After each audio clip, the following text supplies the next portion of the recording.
Maslin in the studio. Copenhagen, is it worth it, do you think?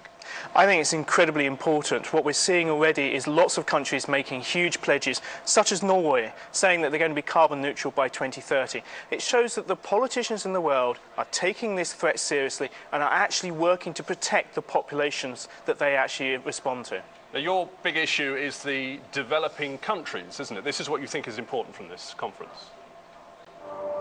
Mark Maslin. Oh, sorry. Yes, well, I mean, I think that the key to this is not the developed world. The developed world is making big pledges. The United States is now on side. I think the key thing is the developing countries who are required to actually help themselves by firstly cutting their emissions to protect their populations, but also at the same time, we in the developed world need to protect their development. So we have to do both at the same time, and I don't think you can separate the two.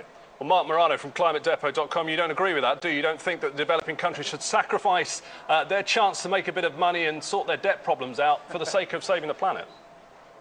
No, in fact, this is a form of neo-colonialism. The wealthy Western world telling the developing world how they should manage their economy, what resources they can develop. The developing world needs carbon-based energy, and I agree with NASA scientist James Hansen, a friend of Al Gore, one of the loudest promoters of global warming fears, that he hopes Copenhagen fails. This would be a disaster for the developing world to have the wealthy white Western world controlling the development of the predominantly people of color, 1.6 billion people, controlling their development as the scientific case for man-made global warming collapses in data and in peer-reviewed studies. Well, I have to say I have to disagree because the science is very strong and we know that. Throwing out that as a last bit of your argument seems to be a bit weak. I have to say I agree with you. I don't think that in any shape or form we should damage the developing world's development.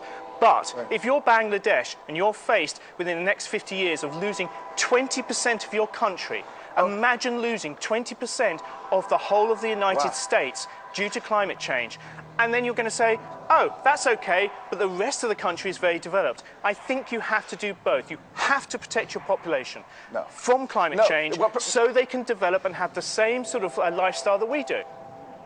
Right, so what Professor Maslin's arguing is these climate models should scare everyone. The climate models, which violate 71 out of 89 principles of forecasting, according to the experts, climate models that the UN says aren't predictions but merely emission scenarios, climate models that are used to fulfill a political narrative when real-world data is failing. Sea level's not showing the acceleration. The Netherlands Meteorological Society said this. One scientist said if sea level's rising due to global warming, no one's bothered to tell sea level. This is two appeals Professor Maslin has. Appeal to authority, the UN, which ClimateGate thankfully has exposed, and climate model scares of what could, might, may happen based on speculative models, which again violate the basic principles of forecasting according to top forecasting experts. This is a wonderful bit of spin because again, none of the science has been actually changed. If you look at the IPCC report, 5,000 leading climate scientists put together all the leading science together. And if you actually look at ClimateGate,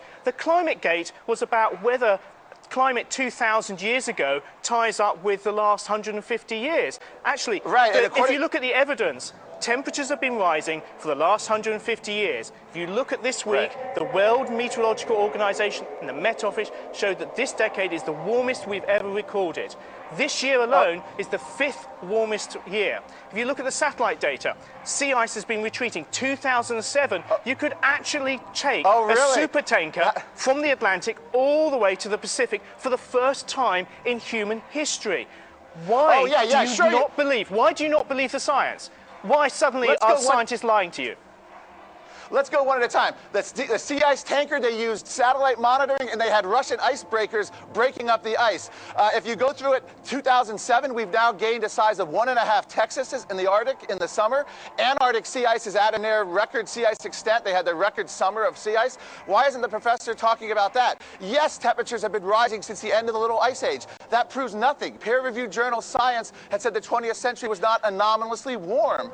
You can't get away with this, Professor. ClimateGate has shown it. And your idea that 5,000 UN scientists, you need to apologize and retract that immediately. The biggest number you can come up with, if you include delegates, is 2,800. Do you know what? I've been having this debate for the last 20 years. The key thing is that every single intelligent person, every key politician in the world listens to the key scientists. They actually look at the data. And you've quoted Jim Hansen.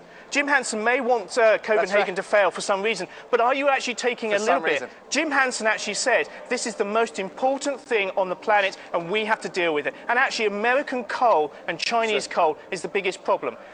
I'm sorry, your ideas that the science is wrong are completely false. Professor, and you're actually spinning. I'm not spinning. I want to say again, Matt, check out the claim of 5,000 UN scientists. That is a bald-faced error. The professor needs to retract it. There is no 5,000. And interestingly, a few days ago, you said 4,000. Why not just say 100,000? You gave it away, sir, when you said key scientists. It's a small cadre. Only 52 UN scientists signed the treaty. Peer-reviewed studies are showing the scare is ending. Mark Morano in Copenhagen, Mark Madsen here in the studio. A very robust debate here. It will continue, of course, but thank you both very much for putting either side of the debate for us. Thank you.